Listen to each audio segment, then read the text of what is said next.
Lifetimes memorizing sacred scrolls now found themselves silenced by the clarity and wisdom flowing from this child. Every question they asked was returned with an answer so profound that it pierced through the centuries of tradition they held so dear. The boy spoke of the kingdom of heaven not as a distant promise, but as something alive, breathing, near, and burning within the soul. That boy was Jesus of Nazareth. And then, as suddenly as he appeared, he vanished from the story. The scrolls fall silent.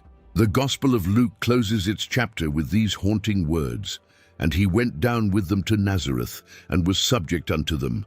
After that, there is nothing." 18 long years disappear into the shadows of time.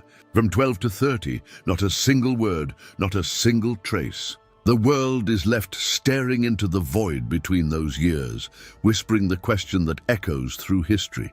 Where did he go? The Bible, so careful to describe his birth in Bethlehem, his flight to Egypt, his return to Galilee, and even his wisdom as a child, suddenly offers nothing.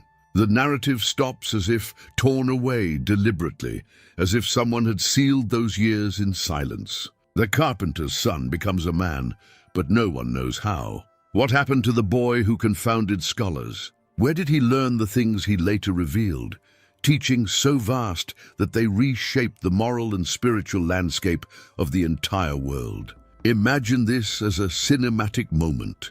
The camera pulling back from the temple's marble steps, the boy walking into the light, and then emptiness. A blank canvas stretching across 2 decades of history. The sands of time swallow his footprints. His name fades from every record. The silence becomes deafening. Some say he stayed in Nazareth, working quietly with his father Joseph, learning the ways of wood and stone, waiting for his appointed hour. Others sense something far more mysterious. Ancient whispers from the East, from India, from Persia, from the mountains of Tibet, tell stories of a radiant teacher, a holy man who came from the West. They called him Issa, a name uncannily close to Jesus. These accounts speak of a young man traveling across deserts and kingdoms, learning from sages and mystics, bringing divine wisdom wherever he went. But how could such a story vanish from the very book that defined him? Why would his most formative years, the time that shaped the man, the teacher, the Messiah, be hidden from the pages of history? Was it lost, or was it erased? Between the ages of 12 and 30 lies an unspoken chapter, a divine silence pregnant with meaning. It's as if heaven itself drew a veil over those years, leaving only traces in forgotten scrolls, Eastern manuscripts, and ancient oral traditions. And within that silence, perhaps, lies the key to understanding who Jesus truly was, not just as the Christ of Judea, but as the light that touched lands far beyond the borders of the Roman Empire. Every great mystery begins with an absence, and this one begins with 18 missing years. These are not just lost moments in time. They are the years that could reveal how the child of Nazareth became the teacher of humanity, the healer of souls, the one who spoke of compassion, forgiveness, and eternal life. The silence isn't empty. It's sacred, echoing like a heartbeat beneath history's noise. Visualize this moment, the desert wind sweeping over the hills of Galilee. A young man standing at the edge of the known world, looking eastward toward lands untouched by the gospel. His destiny calls him beyond maps, beyond the understanding of those around him. He walks not as a fugitive, but as one on a divine quest, a journey that the world was not yet ready to see. And so, we begin with that question, not of faith alone, but of discovery. What really happened to Jesus during those lost years? What truths lie buried beneath the silence that the church never spoke of? Before we uncover this divine mystery, make sure to subscribe and help us reach 10,000 subscribers. Share this video with your friends to spread the truth hidden for centuries. You can also support us through Super Thanks. Your contribution helps us continue revealing lost biblical knowledge. Comment below, which city are you watching from and what time? And if you want to get your hands on the complete Ethiopian Bible, 88 books, and the Book of Enoch, 1, 2, 3 in English. Links are in the description below. In the high valleys of Ladakh, where the wind carries an old stillness and the peaks are covered in snow, there is a monastery that is older than most kingdoms. For a long time, the Hemis monastery has been a safe place for secrets hidden in the folds of the Himalayas. It seems like time stops there. Nicholas Notovich, a Russian traveler, said he found something here in the late 1800s that would change the course of Christian history. Notovich was given shelter by Buddhist monks while he healed from a broken leg after a dangerous trip through the mountains. While he was there, he heard whispers about old scrolls that talked about a holy man from the west named Issa. Notovich was curious and asked the monks for more. They didn't want to at first. The silence in the monastery was full of fear. People from other countries were not easily trusted with sacred records that had survived hundreds of years of wars, dynasties, and religious persecution.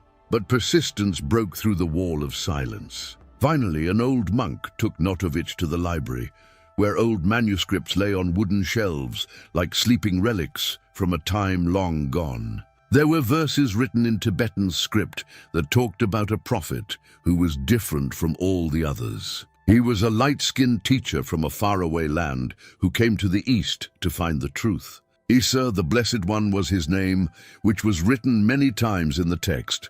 The verses talked about how he came to the merchants who traveled through Sindh, which is now part of Pakistan, and then to India.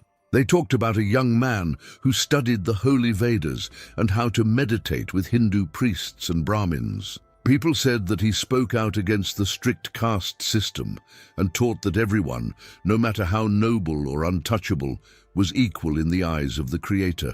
The powerful were angry with these teachings, so Issa had to leave and head north to the land of the Buddhists. The scrolls said that Issa learned the ancient discipline of enlightenment in the monasteries of Nepal and Tibet, where he learned the wisdom of compassion and selflessness. He taught that love was more important than rituals and mercy was more important than sacrifice. The monks wrote that this foreign prophet talked about the great soul that lives in all things. This is very similar to what the Gospels would later say.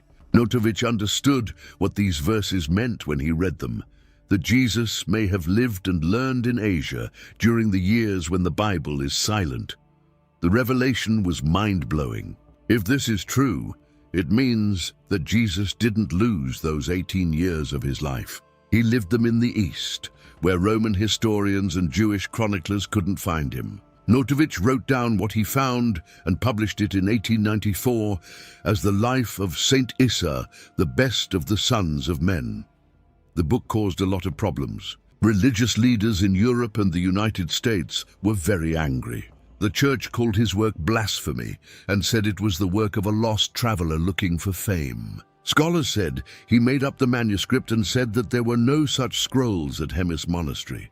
But Notovich stayed strong. He told everything, from the trip to the monastery to the monks' initial hesitation to the translation of the texts. He even included the full verses, which talked about Issa's teachings in a poetic and respectful way. He said that the manuscript was an old translation of Pali texts that Indian merchants who had followed the young teacher had written down. Buddhist missionaries are said to have brought these things north hundreds of years ago, and the monks kept them safe in their archives. When reporters and explorers tried to check out Notovich's story, they got the same guarded silence he had talked about. The monks at Hemis would not say if the scrolls were real or not. Some people said they were protecting a truth that the world wasn't ready for, while others said they were afraid of getting back at powerful Western institutions that would see such records as heresy. The Church's condemnation of the idea only made it more interesting.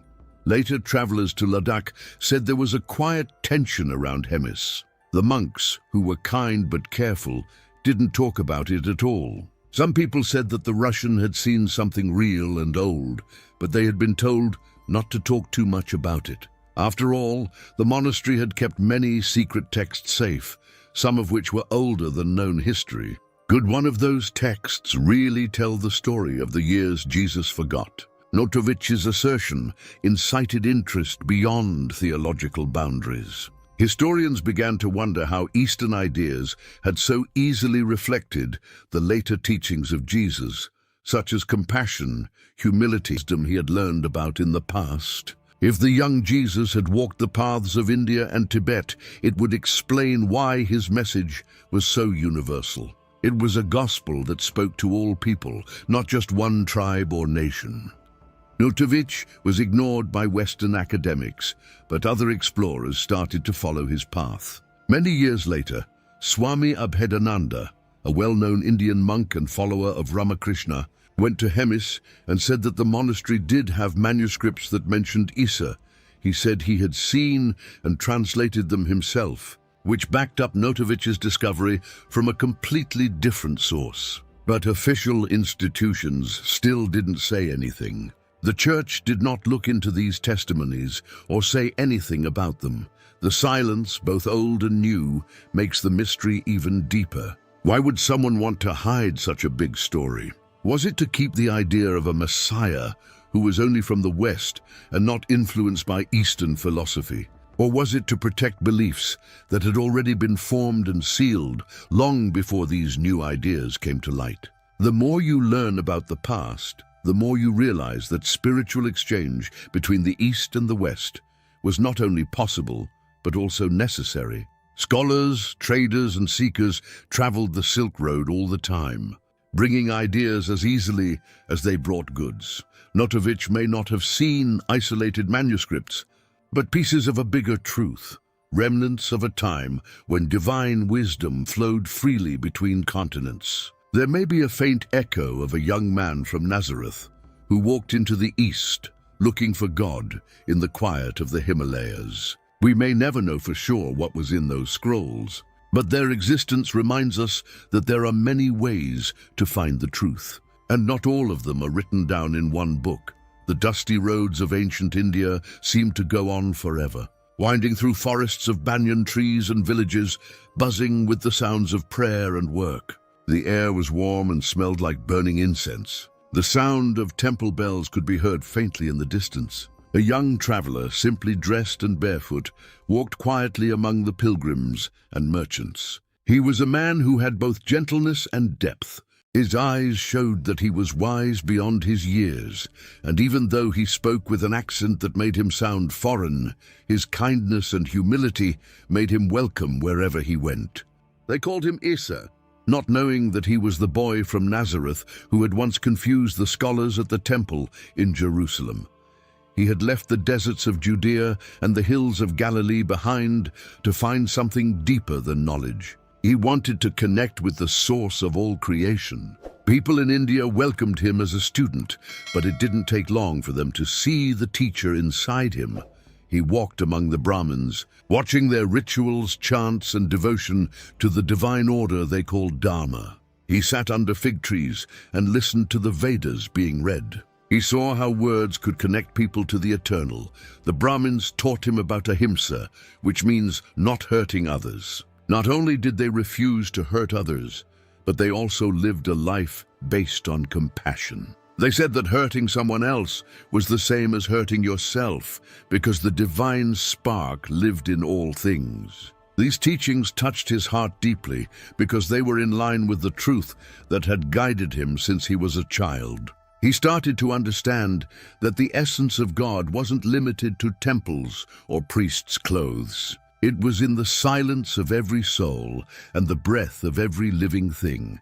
He also learned about karma, which says that every word, action, and thought sets off a ripple that eventually comes back to its source. This universal balance was like the justice he had always felt inside, that one must do good to get peace, and that love given returns as grace. These Eastern revelations did not change the faith of the young man from Nazareth.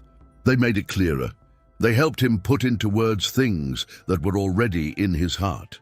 He studied in India's ashrams with seekers and sages who gave up money and status to live a life of contemplation. He prayed with them, fasted with them, and learned how to calm his mind so that only God's voice could be heard. There he met Buddhist monks who talked about nirvana, which is a state of freedom beyond pain and illusion. They taught him that to beat desire was to break free from the world's chains. He saw their simplicity as a sign of divine purity and peace that came from giving up instead of having. Even though he came to learn, his words soon inspired even the people who were supposed to teach him. He didn't use the complicated language of philosophers. Instead, he spoke in simple living truths. He told them, "The kingdom of heaven is not in the sky or buried in the earth. It is within you." He talked about a love that didn't need to be given and a compassion that could end the cycle of rebirth. The Brahmins thought his teachings were similar to their own, but they were different in that they brought a new light and grace that wasn't affected by pride or ritual. People came to see him wherever he went, farmers, monks, kids, and merchants. They weren't drawn by a miracle, but by his presence. He didn't heal with his hands, he healed with his words. He didn't ask for followers, build temples, or claim a throne. People saw him as a bodhisattva, an enlightened being who walks among people to help them find freedom. But he only said he was a servant of the Most High. His kindness challenged power, and his humility took away pride. Men found peace in his silence. He asked the Brahmins about the caste system and how someone could say they were holy while looking down on someone who was born into a lower caste. He asked, "Can the sun choose where its light will fall?" His words spread among the seekers, carried by those who saw him as the personification of God's oneness. But they also made the powerful feel uneasy. Some priests were afraid that he was going to destroy the order they had protected for hundreds of years. They whispered that the foreign teacher should leave because his words might spark rebellion in the hearts of the poor. He kept going, never staying in one place for long and never feeling like he had to belong. He traveled through forests and mountains, stopping to rest when he could. He was kept going by kindness and faith. He sat by the Ganges in the holy city of Varanasi and watched as the faithful bathed in its waters to wash away their sins in a holy ritual. But he knew that the heart, not the water, was where purity was. He saw the flowers, oil lamps, and ashes float down the river and whispered to it, "One day I will talk about living water, and whoever drinks it will never be thirsty again." He met hermits who had lived alone for decades and only said the name of God. He listened to wandering poets sing about divine love, and through their hymns, he saw the rhythm of creation itself, the same song he had heard as a child when he looked at the stars over Nazareth. The lines between east and west faded away in front of him, and all paths led to the same eternal light. His time as just a student began to fade away. People who met him no longer saw a seeker. They saw a master who taught them how to be pure, humble, and love God. He had a deeper understanding of the world. He saw that all religions were just different ways of seeing the same thing. He didn't just talk about God as a distant ruler anymore. He talked about God as a presence inside him, a father who lives in every breath and every act of kindness. His heart learned the full meaning of mercy in India. This is where Ahimsa's ideas influenced his message of loving even those who hurt you. Karma's rhythm became the basis for his teaching that you get what you give. The essence of Dharma, righteousness and divine duty, became the core of his subsequent ministry. The wisdom of the East had not changed his faith. It had only helped him finish the circle of understanding that he had been born to show. When he was ready to leave India, the monks and Brahmins who had shared their sacred knowledge with him blessed him as one of their own. They saw a light in his eyes that went beyond religion and would one day shine far beyond the mountains. He took their prayers with him as he walked into lands he had never been to before. But this time, he was no longer looking for the truth. He was the truth, and he walked among people. The boy from Nazareth came to India as a student, but he left as a teacher whose words would one day wake up the world. The air in the high Himalayas had a weight that couldn't be explained. It was thin, cold, and old, as if the mountains themselves remembered the voices of people who had walked there before. Nicholas Notovich limped into the Hemis monastery with a hurt leg after falling while traveling through Ladakh. He had no idea that he was about to make one of the most controversial discoveries in the history of faith. The monks welcomed him quietly, and with the kind of politeness that comes from spending your whole life in silence. He was given a small room, warm tea, and time to get better. But as he rested, he started to notice things. The rhythmic chanting that echoed through the stone halls, the symbols carved into the wooden beams, and the guarded looks on the faces of the older monks who seemed to be watching him with curious restraint. One night, while it was snowing softly outside the monastery walls, Notovich asked his translator to look into the stories of the great saint who had come to the east from a faraway land. At first, the monks didn't answer his questions. They smiled politely, bowed, and went back to work. But the Russian traveler wouldn't give up. For a few days, he spoke softly and respectfully, showing interest not as a conqueror of knowledge, but as a seeker of truth. Maybe it was this honesty that made the elders less careful. One day, an old monk with a face that had been weathered by both time and the wind on the mountain came up to him and said softly, "Not every ear should hear these stories, but some stories pick who they want to tell."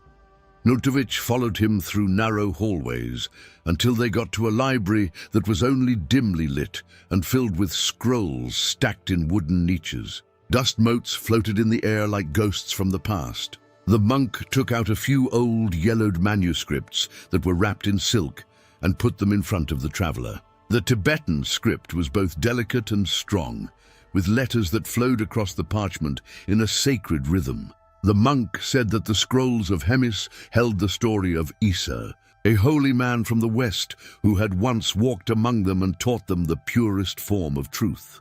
Notovich felt a chill run through him as the interpreter spoke. The passages talked about Isa, who was born among a people who worshipped the one invisible spirit. He had left his home to learn the laws of the wise men of the East. The scrolls told the story of his travels through Sind and into India, his time with the Brahmins and Buddhists, and how he became known as a teacher of divine love. Notovich was most moved by the verses that talked about Isa's love for the poor, his defense of the weak, and his rejection of social hierarchies. The text said that Isa spoke out against the caste system in the busy squares of old cities. He said, "The father makes no difference between his children. In his eyes, everyone is equal, and no one can say, 'I am clean while another is dirty.'" The priests were angry at what he said because they made money off of those divisions. But the common people were hopeful. He healed people without asking for money, blessed people without asking for gifts, and taught that real holiness was in mercy, not in following rules. The scrolls told how he told the rich to share with the poor, the strong to protect the weak, and the wise to teach without being proud. Notovich was amazed to learn that these teachings were spoken hundreds of years before the same words were written in the Gospels. Before the Sermon on the Mount, and before the parables of love and forgiveness for one's enemies. In these far-off mountains, there was a record of a teacher who acted like Christ in every way, from the way he spoke to the way he showed grace. Could this Isa be the same Jesus whose story disappeared between the ages of 12 and 30? The consequences were huge. The passages talked about how Isa's kindness attracted a lot of people, how he sat with beggars and people who couldn't be touched, washed their feet, and ate with them. The priests, who were worried about his growing power, said he was lying and blaspheming. People called him the Holy One who brings peace, though. He told them that anyone who lived in truth could enter the kingdom of God, not just the rich or the smart. He said, "Love one another, for the law and the prophets are in love." Notovich's hands shook as he wrote down the translations. The scrolls were older than the New Testament, and monks had no reason to make up such a story. He asked the older monk where these writings came from. The monk said that they were copies of old Pali manuscripts that travelers from India had brought hundreds of years before. He said, "They tell of the one who came from the West and went back there with the light of the East." Notovich thought that when he got back to the West with his findings, people would be interested, maybe even a little excited. Instead, he was met with a wall of anger. The church said that his discovery was made up. People called him a liar, a dreamer, and a man who was fooled by foreign superstitions. They said, "Not possible. There is no evidence that Jesus ever left Palestine." But none of his critics had ever been to Hemis. No one had seen the scrolls or talked to the monks. They turned them down not because of evidence, but because of fear. Fear that faith might have roots outside their walls.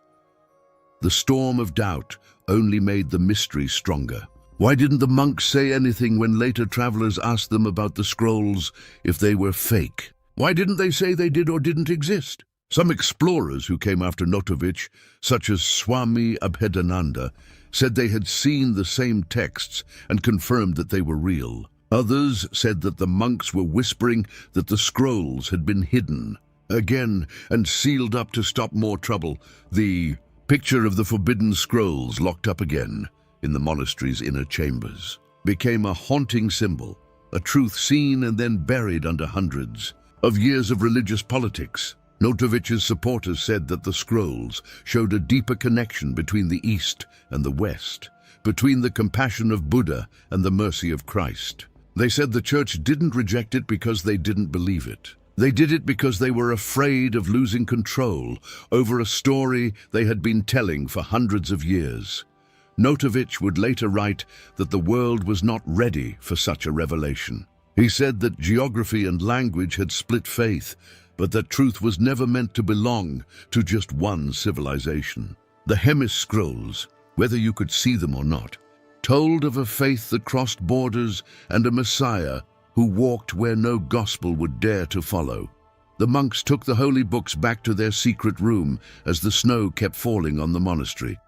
The wooden door creaked shut, the lock clicked shut, and the room was quiet again. Outside of Hemis, the world went on, not knowing that a story that could change history lay inside those cold stone walls. Somewhere beneath the soft hum of the monks' prayers, the name Isa was still there. It was a name that was both mysterious and divine, buried once more in the heart of the Himalayas. A lone traveler moved quietly through the high passes of the Himalayas, where the wind hummed like old prayers. They were not wrapped in luxury, but in the humility of dust and devotion. The Eastern scrolls called that traveler Isa, which means foreign light. He was no longer the boy from Nazareth. He was now a seeker of the infinite truth, guided not by maps, but by spirit. He didn't go to Nepal and Tibet to conquer them. He went to give up.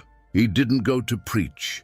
He went to listen. Each step along the sacred paths, carved by monks and sages over the years, was a part of his change, a silent passage into divine compassion. The air in the Himalayas was both quiet and full of new ideas. Isa sat with monks who had spent their whole lives trying to find enlightenment through stillness at the foot of Mount Kailash, where pilgrims thought the gods lived. They saw him as a calm presence, unlike traders or travelers. His eyes held questions that went deeper than doctrine, and when he spoke, his voice had a depth that moved even the most experienced teachers, not because he was an outsider, but because his spirit radiated something they had never seen before, a mix of human pain and divine grace. People said that Isa spent days meditating in stone monasteries on the cliffs of Tibet. There, where the world seemed to end in fog and snow, he learned from Buddhist masters what dukkha is. He heard that everyone, from kings to beggars, suffers, and that the only way to be free is to understand, not avoid. Living was painful, but loving turned pain into light. These words didn't change his faith. They made it stronger. He started to see the connection between the God he prayed to and the wise words of the people around him. He learned that compassion is not something you do, but something you are. The monk said that you don't give mercy to others.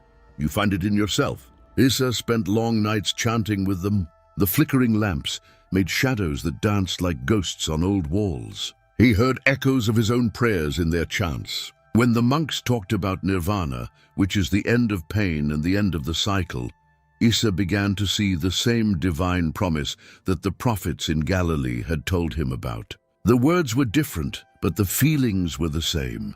In far-off monasteries along Nepal's trade routes, stories still tell of a young man who healed the sick with just his touch and his will. People say he sat with lepers and people who were untouchable, not as a healer above them, but as a brother among them. He didn't care if someone was a priest or a peasant, or if they were considered pure or impure. He called the divine Father of all souls, which struck a chord with both the Buddhist monks and the Brahmin teachers who had once called him a disciple.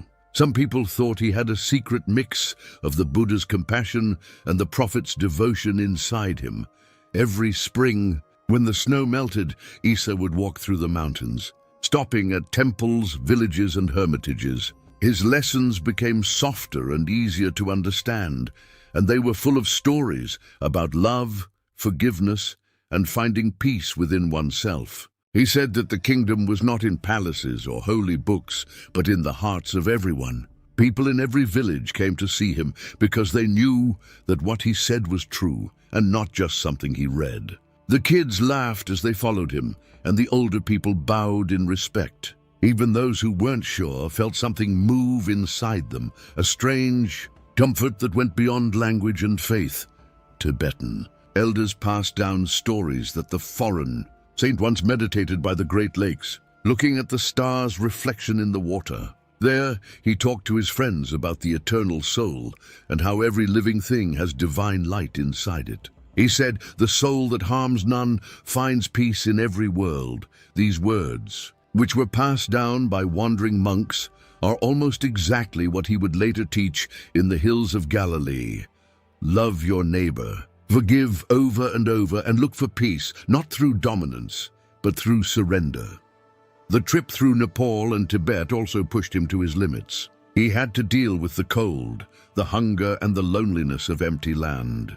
But instead of despair, he found clarity. Being alone took away his pride and left him with only the raw truth that divinity is not far away, but deeply connected to human weakness. The mountains taught him things, and the rivers showed him things. He learned to be patient by watching the water carve stone over and over again. He learned how to be one by listening to the wind carry the chants. Every moment became a silent sermon, and every breath became a prayer. There are carvings of a man in the monasteries that are still standing in Ladakh and Mustang. He is tall, has a gentle but firm face, and is often shown with a lotus or a lamb next to him. People in the area say he came from the West and talked about a father whose kingdom had no end. Scholars say these are myths, but the similarities to Jesus' later message are too strong to ignore. It seems like the mountains kept their own stories hidden in the folds of time. When Isa finally got ready to leave the Himalayas, the people who had learned from him cried because they thought they were losing not only a teacher, but also a reflection of God's love. They say he left with nothing but a heart full of truth. He told them before he left, "The seed of mercy has been planted. Let it grow in silence." Then he disappeared into the western horizon, his path lost in legend. But his message lived on in the mantras of monks and in the parables he would one day tell in Judea. The mountains didn't make him a lonely mystic. They made him a messenger of limitless compassion. His experience with pain, his acceptance of humility, and his understanding of compassion became the foundations of his later ministry. The flame of divine compassion burned from the cold heights of Tibet to the dusty roads of Nazareth. It was a flame that went beyond all names, nations, and religions. And even though the church would silence this part of the story, centuries later, the whispers of the East live on in the chants of monks, the scrolls hidden in Himalayan monasteries, and the hearts of those who are still looking for the truth about the man who walked the world, not as a ruler, but as the embodiment of love. In the golden deserts of Persia, where wind and fire shaped both land and belief, the traveler known as Isa walked again, this time carrying the teachings of the East and the quiet of the Himalayas within him. His journey took him west to the lands of the ancient Magi, the same group of priests who had followed a star to see his birth in Bethlehem long before. Now, decades later, the child they had wanted as a baby had come back to them as a man with a divine purpose. But he didn't come asking for recognition. He came as a humble seeker, ready to learn from people who had always studied the mysteries of light. The spiritual fire made the Persian lands shine. The Zoroastrians thought that everything was a battle between two forces: Angra Mainyu, the spirit of light and truth, and Ahura Mazda, the shadow of deceit and darkness. They didn't think this cosmic tension was just a story. They thought it was the current that flowed through all of life. Jesus sat quietly among their holy flames and watched them worship the light, not as an idol, but as a living symbol of purity. The flame was a sign of the eternal battle between good and evil to the Magi. In that flicker of fire, Jesus saw a reflection of his own calling, a truth that was different but came from the same divine source. The old Magi, dressed in white and gold, saw something familiar in him. They told him about the prophecy of the child of light, who would come not to destroy darkness, but to change it. They told him that when they followed the star decades ago, it wasn't just astronomy that led them. It was revelation. They had felt the vibration of a soul coming into the world that was unlike any other. Now that they saw him before them, grown and glowing, they bowed not to worship, but to honor the end of what they had long known would happen. Jesus really paid attention to what they said. He learned that in the Zoroastrian way, truth, Asha, was not only moral but also cosmic. Everything you thought, said or did either added to light or made darkness stronger. Race and religion didn't divide the world. Intention did. There was an invisible war going on inside every person. These ideas made sense to him because they fit with the compassion he had learned in the East and the sense of justice he had learned from his Hebrew roots. He walked with the Magi through the ruins of Persepolis, the city of kings that had fallen, at night under the burning sky. They talked about how worldly power doesn't last in that place, where broken pillars and lost empires were. One of the older priests said, "The kingdom that lasts the longest is the one that the soul builds inside. When the heart is divided, even the strongest walls fall down." Jesus carried those words with him like sacred fire, knowing they were in line with what he would later tell his disciples, that the kingdom of God is not built by hands, but lives within the spirit of man.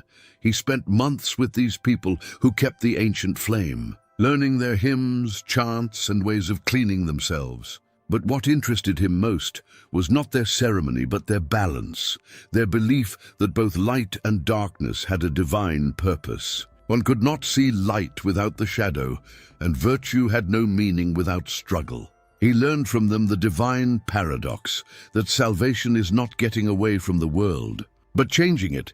The priests told him the story of Zarathustra, the prophet who stood in front of the fire hundreds of years ago and said that every soul has the power to choose which side it is on in the eternal conflict. Jesus saw this as a reflection of a universal truth, the freedom of will, which is the divine gift that makes man different from other creatures. And from this understanding, the seeds of a message that would one day spread across nations began to grow. This message said that everyone has the divine spark and the ability to choose love over hate and light over darkness. The smell of incense and oil hung in the air as he walked through the Persian plains. People in the village talked about a holy man who talked about the light within light. He healed the blind and comforted the broken, not through rituals, but by touching them and understanding them. When he talked about God, he didn't use the language of separation anymore. He used the language of unity. He said, "The light doesn't see east or west, for the sun rises on everyone, and the flame burns in every heart that wants to know the truth." This message from the outside world upset some of the local priests who were very dedicated to protecting the temples. They were curious about how an outsider could so easily mix their sacred truths with new ideas. Others, on the other hand, saw him as a fulfillment of their faith's highest ideals, not a threat. They said that when he walked into their halls, the fire flickered in a different way, as if the element itself knew it was looking at itself in his soul. He learned about duality in Persia, which would later help him understand the divine battle as one fought with spirit instead of weapons. To the Magi, he said, "The true enemy of light is not darkness, but forgetfulness, the blindness that turns the heart away from truth." This teaching would later reappear in his parables, cloaked in simple words, but carrying the depth of these ancient revelations. He would often go off by himself during his time there, into the desert nights when the stars shone like 1,000 lamps in the sky. There, in silence, he prayed in many languages, including Hebrew, Sanskrit, and Persian, as if he was speaking to the divine in every language of creation. It was as if the universe itself echoed his voice, bringing all religions together in a quiet harmony. He also learned about Mithra, the savior figure who brought light to the world and was honored with bread and wine. This was a strange foreshadowing of his own Last Supper. But Jesus didn't copy like others had. He combined. He took every truth he found and turned it into something pure, simple, and easy to understand. This was a lesson that wasn't tied to temples, but was carried in the hearts of people. As months passed, he became both student and teacher. He talked about forgiveness in ways that shocked the priests. Their tradition taught that divine order brought about justice, but he talked about love bringing about redemption. He said, "The fire that burns the sinner can also warm the lost soul when guided by mercy." These words showed them that his understanding of light was not just cosmic. It was personal. It was the same light that turns enemies into brothers and pain into compassion. When it was time to go, the Magi gave him sacred oil and a ring, which stand for the eternal flame and the unity of God. He didn't see them as treasures. He saw them as reminders that truth is bigger than culture. Before he left, he stood with the Magi in front of the eternal fire and said, "May this light never belong to just one faith. For the Creator is one, and his truth shines in every sincere heart." The flames jumped high, as if to say yes to what he said. When he turned toward the west once more, the winds of Persia carried his voice across the desert, a voice that spoke of light and love, no longer divided by names or nations. Even though he left the land of the Magi, the fire he had seen there, which was a sign of God's unity, kept burning inside him, leading him toward the destiny that the world would one day remember but never fully understand. The desert winds carried him southward, through the lands where the Nile whispered secrets older than the pyramids themselves. Jesus, who had traveled a lot and learned from both the East and the West, stepped into Egypt. This was a place not only of stone and sand, but also of hidden spiritual memory. The temples looked like sleeping giants, with walls carved with images of gods who had once walked among men. It was as if every statue and hieroglyph hummed with echoes of the divine, as if the stones themselves had seen ages of enlightenment and decay. For a long time, heaven and earth had spoken the same language in Egypt. Jesus didn't come to see the sights. He came to listen. He found safety with a small group of people who called themselves the keepers of the light. These were not regular priests. They were mystics who protected pieces of a faith that was older than time itself. These pieces of ancient wisdom talked about resurrection, divine balance, and the oneness of spirit and matter. They recognized in Jesus something luminous, something that seemed to awaken the sacred memory buried deep within their souls. To them, he was not a stranger, but a flame that had come back. They taught him the Egyptian way of being quiet, to meditate in stillness until his soul became a reflection of divine truth.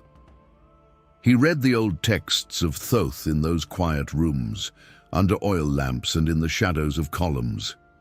These texts talked about how the divine breath gave life to everything. He learned that the Egyptian priests believed in Ma'at, the principle of divine order, truth, and justice that held the universe together. Every word spoken and every action taken changed the balance of this cosmic scale. This fit with the moral clarity he had found among the Magi. But in Egypt it was said with great clarity, to enter eternal peace, your heart must be lighter than a feather. As he listened to their hymns and watched them weigh symbolic hearts upon stone scales, he understood the law of inner purity that transcended all rituals. When he later talked about the pure in heart, who would see God, it was as if the wisdom of Egypt had come back to life in his words. But Egypt's mysteries didn't just happen in its temples. There was another kingdom to the south, beyond the cataracts of the Nile. It was a land that many people had forgotten about, but whose faith burned like the morning sun. Ethiopia. Stories of Solomon and the Queen of Sheba were not just stories, they were real people who lived. Their priests kept sacred scrolls safe from the eyes of Rome and Greece for a long time. Jesus walked through Nubia, over golden sands and river valleys lined with papyrus, until he got to this land of old faith. Ethiopia, even then, was not merely a nation. It was a spiritual crossroads where African, Judaic, and Eastern traditions intertwined like threads of divine tapestry. People in Ethiopia didn't see him as a foreigner. They saw him as a brother. The priests of the highlands saw in him what they had read in their old prophecies, a figure of peace who would bring divine harmony back to the world. Their Gaia's manuscripts talked about a light from the north that would come to teach love and togetherness. In their eyes, Jesus was that light made flesh. They called him Iesus, and even generations later they whispered about him, the foreign prophet who walked their hills and spoke the language of the Spirit. The Ethiopian priests shared their holy songs with him. These were chants that were older than the Psalms, and hymns that praised the Creator not as a distant being, but as breath in all living things. They didn't just worship in temples, they danced outside and burned incense made from myrrh and frankincense, the same gifts that had been given to him when he was born. Their devotion's rhythm moved his heart. He heard the same divine truth in their songs that he had heard in Asia and Persia, that you could feel the divine not through fear, but through connection, joy, and the sacred pulse of life itself. Here he met the Essenes, a group that was known in both Egypt and Ethiopia. They had left the corrupt empire to keep their faith pure. They healed, fasted, and connected with God through nature. The Essenes talked about angels, the two worlds, of spirit and matter, and getting the body ready to be a vessel of light. They called themselves children of the morning. When Jesus sat down with them, their elder immediately recognized him and said, "The light of the Father walks again among men." They taught him the sacred disciplines of cleansing, both of body and soul, and he taught them the deeper meaning of compassion, that serving the lowest is the highest act of worship. He saw people heal each other with herbs, prayer, and touch, not magic, but a balance between spirit and nature. He learned how to make anointing oil and how the energy of a pure heart could bring out the life force of another person. His miracles, like when the blind saw and the lame walked, would later echo these teachings. The Essenes wrote about his visit in their secret writings, calling him the teacher from the stars, a wise man who was better than all other nations. Ethiopian scribes kept faint memories of his presence for hundreds of years. Their writings talk about a prophet of peace who came from far away and talked about love that was stronger than death and mercy that was greater than judgment. They wrote about how he sat under acacia trees with shepherds around him and told stories that were like their own old proverbs. His words combined the wisdom of many places, such as the quietness of the East, the fire of Persia, the fairness of Egypt, and the deep spirituality of Africa. To them, he wasn't the head of a new religion, he was the continuation of an eternal truth. As he traveled through the holy places of Aksum and Lalibela, he saw a faith based on humility and strength. This faith wasn't just written down on scrolls. It was carved into mountains, sung in songs, and passed down from generation to generation. He saw how much the Ethiopians loved the Ark of the Covenant, which they thought was kept in their country and protected by priests who had never left their sanctuary. They told him about Sheba's promise to Solomon, which was a promise of light that came through blood and spirit. They told Jesus that they thought Ethiopia had been chosen to protect divine secrets until the right time. He bowed his head, knowing that this land held keys to the divine legacy that even his own people had forgotten. He saw a reflection of the world he wanted to make in Ethiopia, where God saw all colors, tribes, and languages as equal. He learned from their old initiation rites, which said that to be reborn in light, one had to symbolically die to the old self. As he thought about the deeper path ahead, one that would require him to bear not only the wisdom of nations, but also the suffering of all people, these rites echoed in him. He lived in these holy places for years, going back and forth between temple schools and mountain hermitages. He learned about the priests' chants, the songs of the shepherds, and the shapes of pyramids. He left traces of himself everywhere, not in writing, but in the hearts of those who saw him. He connected the sun in Africa with the dawn in the east, the old mysteries with the message of love that would one day change the world. The young man who had once been a student of wise men had changed completely by the time he left the Nile and crossed back to Galilee. He was now a vessel of universal light. He brought the wisdom of divine order from Egypt's temples and the warmth of human unity from Ethiopia's highlands. The fire of Persia still burned inside him. The quiet of India helped him find peace, and the beat of Africa gave his voice its strength. The Messiah, who would soon return to his homeland, was no longer just one people. He had the spirit of every civilization that had sought God's face. When Jesus came back to Nazareth after being quiet for years, he had an air about him that no one could quite place. The boy who used to work quietly next to Joseph in the carpenter's shop was gone. There was a man there instead of him. His eyes showed places far away, like deserts, mountains, and temples that Galilean eyes had never seen. There was something Olden knew about him, as if he had come back with the whispers of the earth itself. People who used to know him as the carpenter's son were now uneasy. They were drawn to his calmness, but also troubled by the depth of his words. His silence was as strong as his words, and people who looked him in the eye felt the same stillness. The travelers say they feel when they stand in front of sacred fire or running water. Rumors spread quickly in Nazareth. Some people said he had gone into the wilderness and talked to angels. Some people said he had gone east to places where stars and spirits guided the wise. The elders remembered the prophecies about a chosen one, but no one could figure out how this quiet man, who used to be just a villager among them, could now speak with such authority over the unseen. He walked the streets not to get attention, but to remember something. The kids who played by the well even stopped talking when he passed by. They could feel the gentle strength of a shepherd who knew every way home. People who heard him speak about heaven and the kingdom were amazed that he didn't talk about them as if they were far away, but as if they were already inside them. His voice had the rhythm of distant teachings, echoes of the wisdom he had learned from temples, mountains, and scrolls that were out of reach of Roman rule. His words had tones that mixed Hebrew prophecy with something much older. This was because he had found spiritual unity in places where gods were seen not as rivals, but as reflections of one divine source. The villagers couldn't put a name to it, but they could feel how his message fit with the rhythm of creation itself.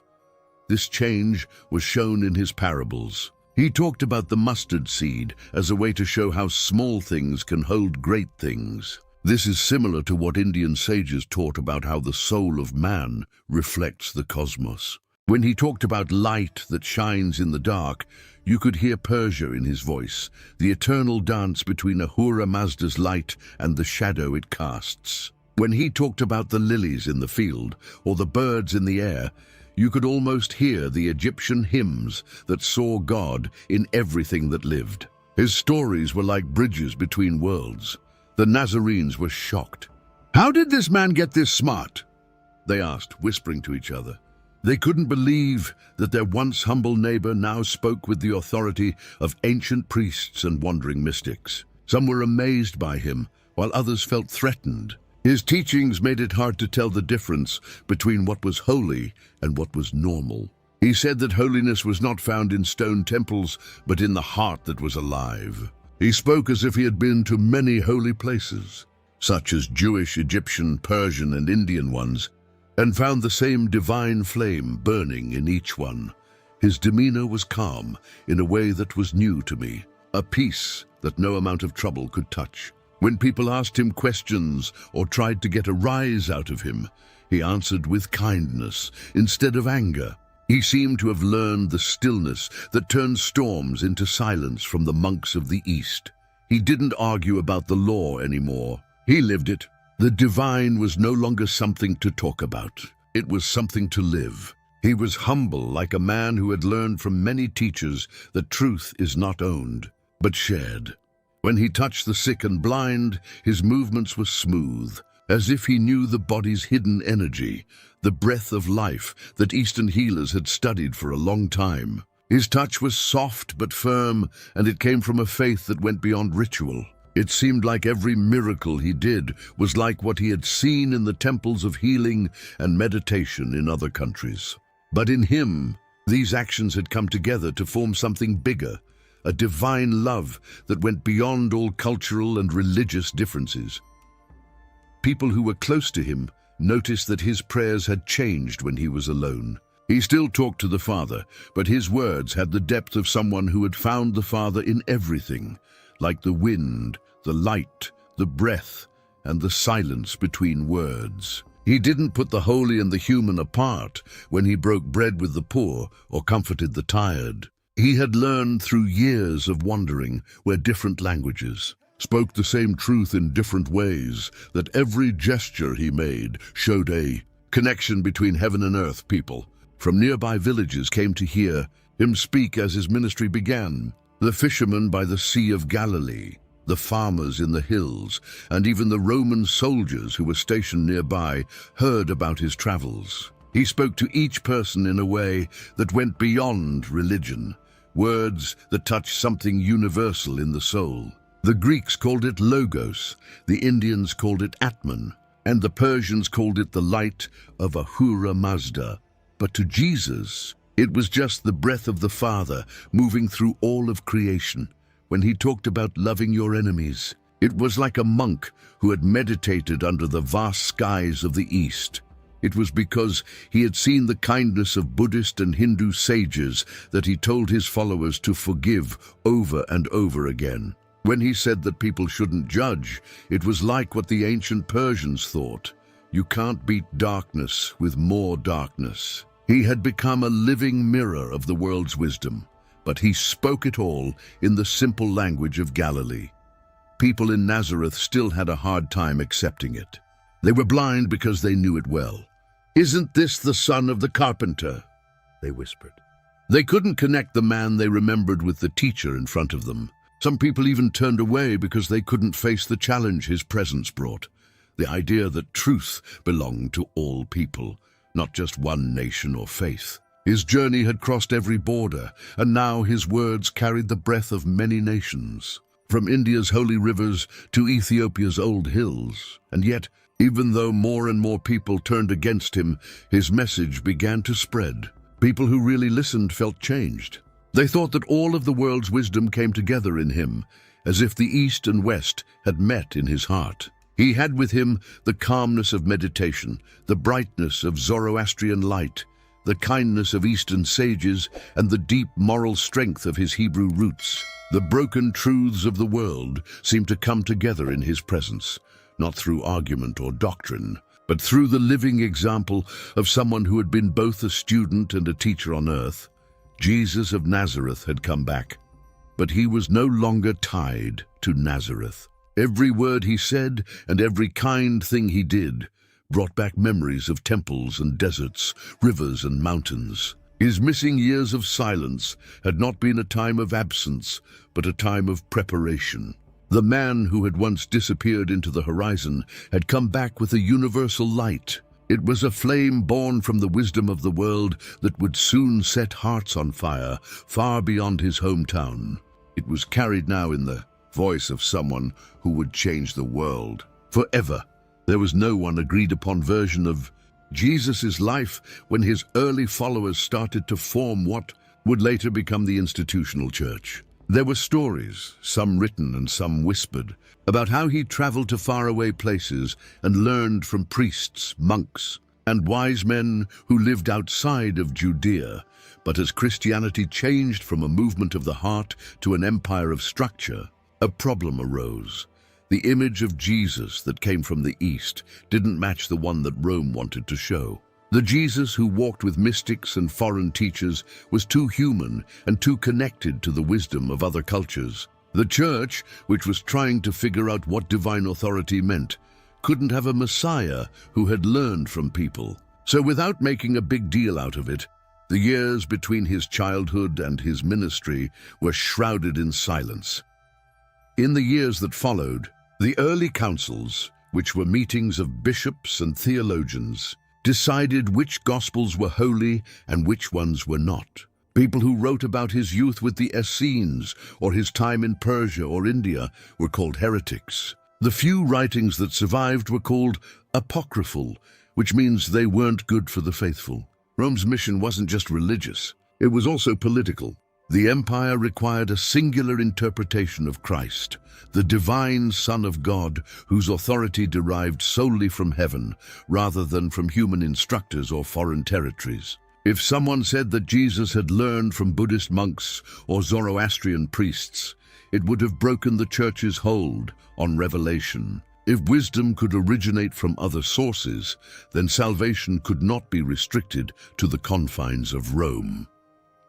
Politics of control began to have an effect on theology. The church fathers were worried that too much openness would break up the unity they were trying to protect. The Council of Nicaea, which met in the 4th century, tried to bring together different beliefs, but it also made the story more strict. The Gospels, that talked about his divine birth and resurrection, were given more weight, while those that talked about his humanity, his search, or his worldly learning were ignored.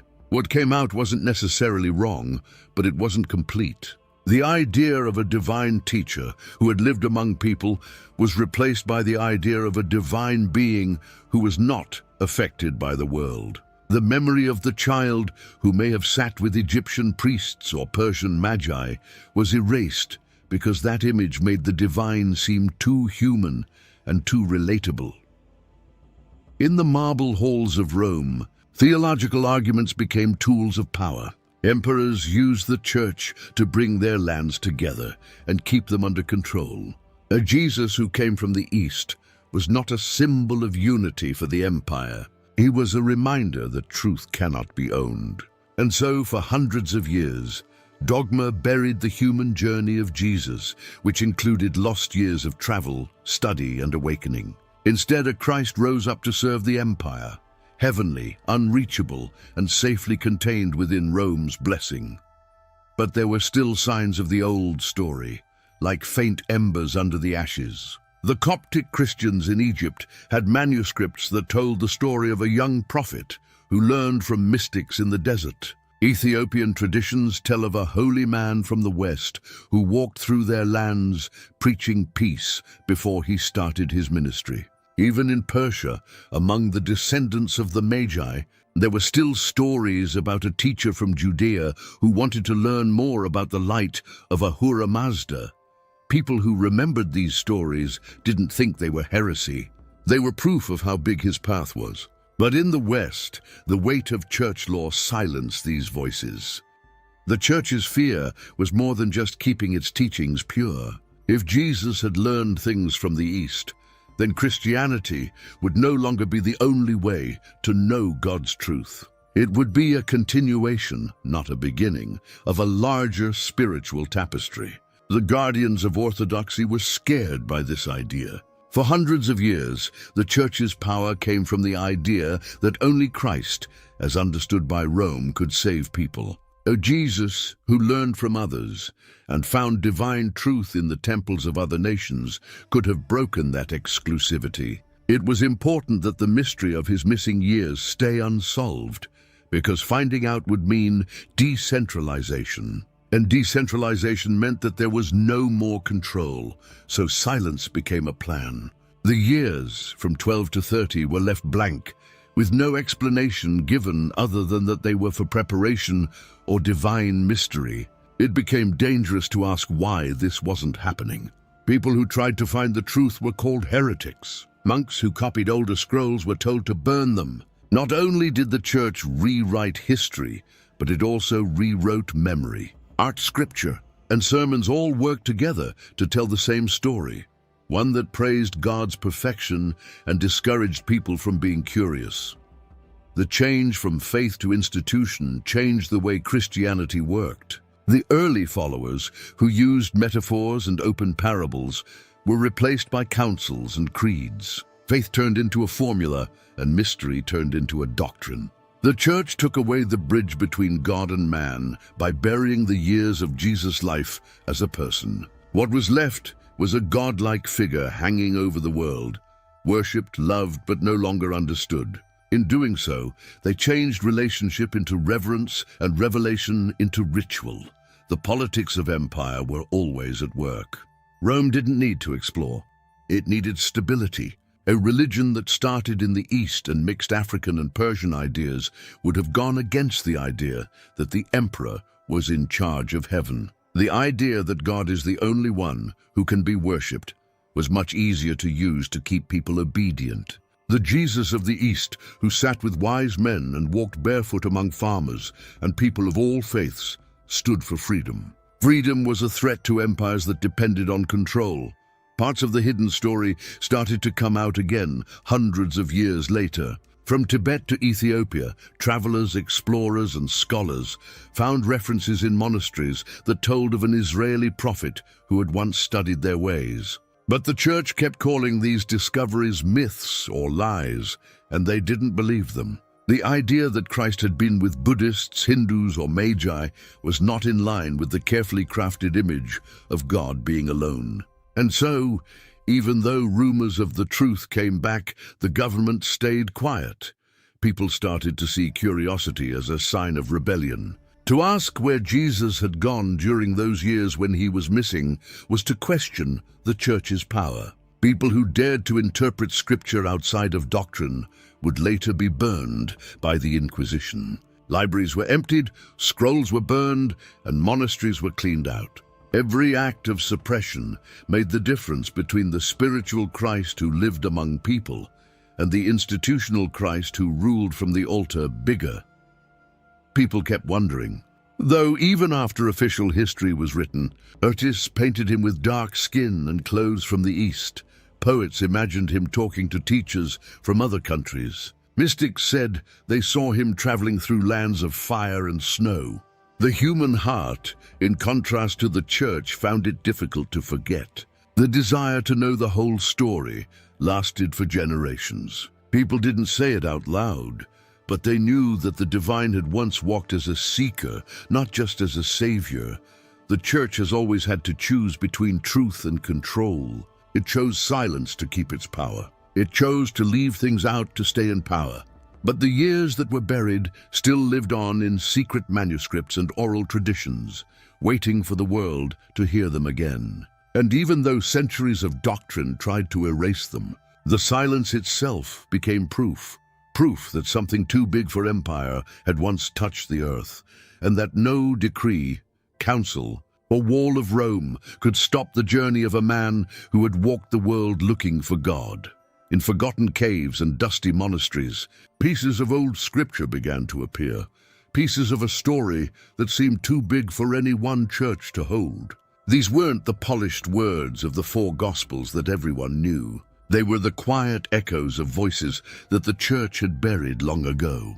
The Gospel of Thomas, the Gospel of Mary, and the Gospel of Philip were among them. These books had such a close, personal tone that they sounded like whispers from people who really walked with Jesus.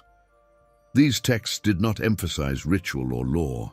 They addressed inner illumination, divine unity, and the internal kingdom, concepts that embodied not the stringent authority of empire, but the liberated wisdom of the East. The Gospel of Thomas began with a frighteningly simple line: "Whoever finds the meaning of these sayings will not taste death." It was more of a conversation between the teacher and his followers than a story, with no miracles or structure, and it was all about enlightenment. It sounded more like the words of a wandering sage than those of a Western Messiah. Numerous scholars who examined it observed an undeniable characteristic. Its rhythm mirrored the sutras of India and the parables of early Buddhism. In these sayings, Jesus wasn't saying that he was better than anyone else. Instead, he was showing them how to be one with the Father inside. That philosophy, like the Eastern ideas of Dharma and self-realization, was about changing yourself by learning, not by being afraid of what will happen if you don't. The Gospel of Mary went even further by showing a picture of divine wisdom that went against patriarchal norms. Mary Magdalene was not a sinner saved, but a student who understood his teachings better than anyone else. She talked about visions and revelations that had the same mystical tone as Tibetan and Hindu texts about divine union. Her idea of the soul's ascent was similar to the idea of consciousness in Eastern thought, where the soul sheds layers of illusion to get to its source. It's not surprising that the church silenced her. To give Mary power was to admit that revelation was not limited to gender or hierarchy, but open to anyone who genuinely sought the truth. Then came the Gospel of Philip, a book that was both soft and radical.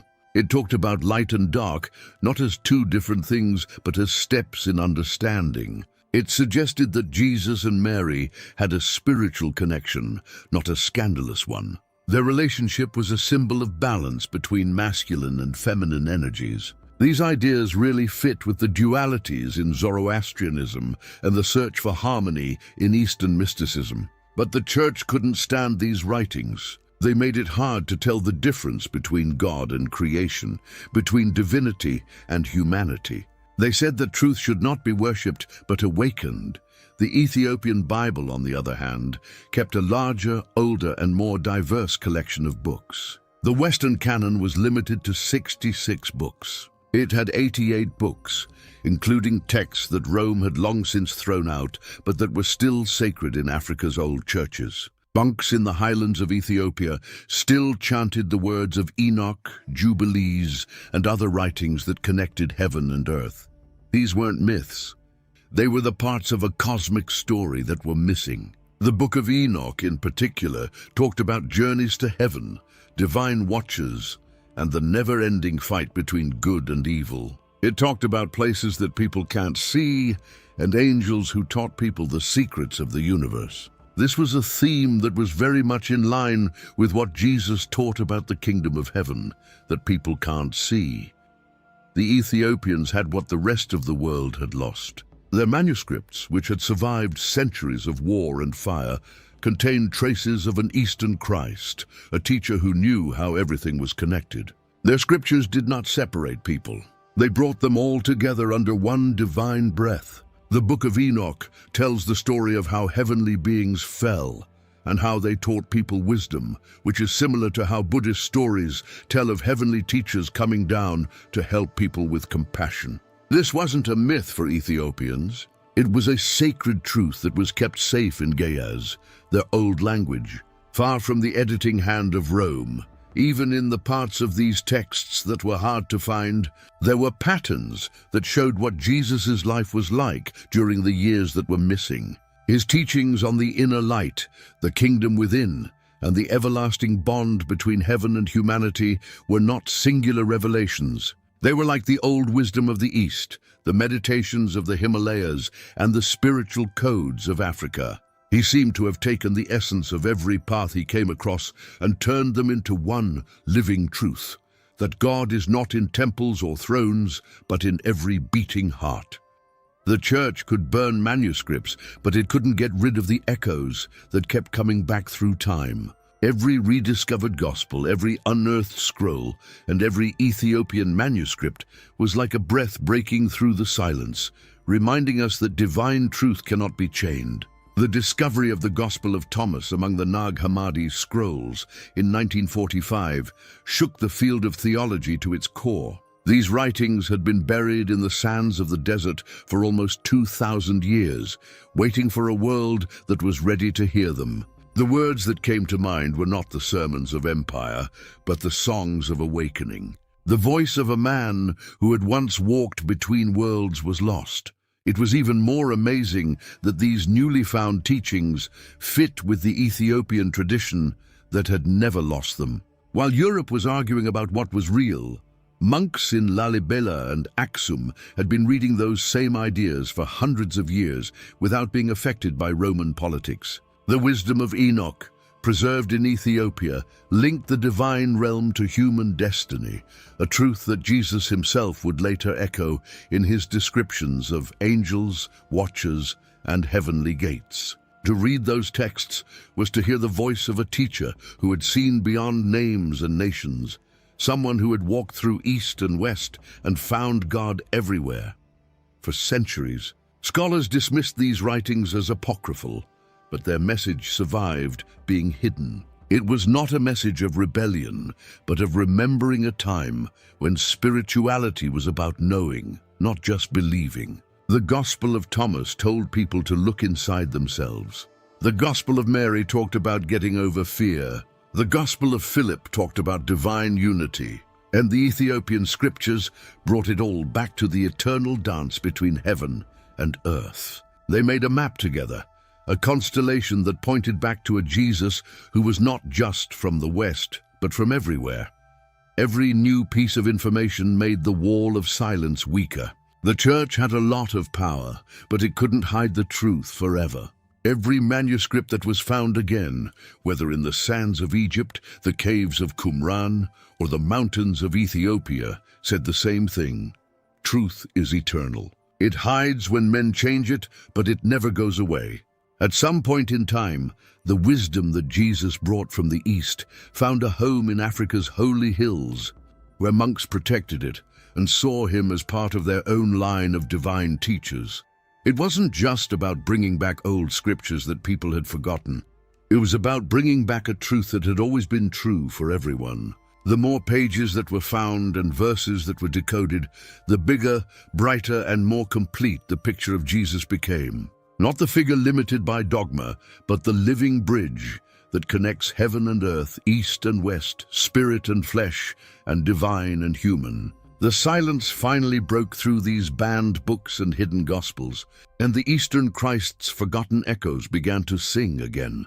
In the 1800s, when maps and empires were still used to measure the world, a few restless people began to follow forgotten paths, not to conquer them, but to find the truth. They were scholars, travelers, mystics, and skeptics, all drawn by rumors of a story that was too strange to be a myth and too real to ignore. People told stories about a holy man named Isa, who had once walked among the wise men of the East.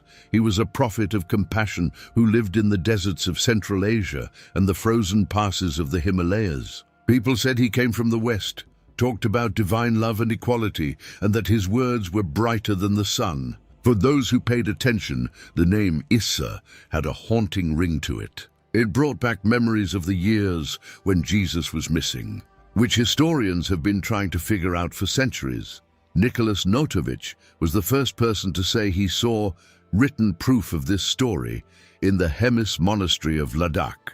However, long after his story was dismissed, new travelers began to hear the same things. In the late 1800s and early 1900s, explorers like Swami Abhedananda, Elizabeth Kaspari, and later Russian philosopher Nicholas Roerich followed Notovich's path. They all found bits and pieces of oral traditions about a Western holy man who lived with the monks. They met old men who spoke with respect about Issa, the saint of truth, whose love had once crossed mountains and kingdoms. The monks didn't brag about him.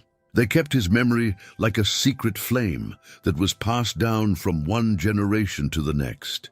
In 1925, Swami Abhedananda, a follower of the great Indian saint Ramakrishna, went to the Hemis monastery on his own. He was fluent in the language, knew the customs, and was known for being honest, unlike Notovich. After a lot of back and forth, the monks finally gave him some parts of the same manuscript. These writings talked about Isa's arrival, his refusal to worship false gods, and his preaching of divine truth.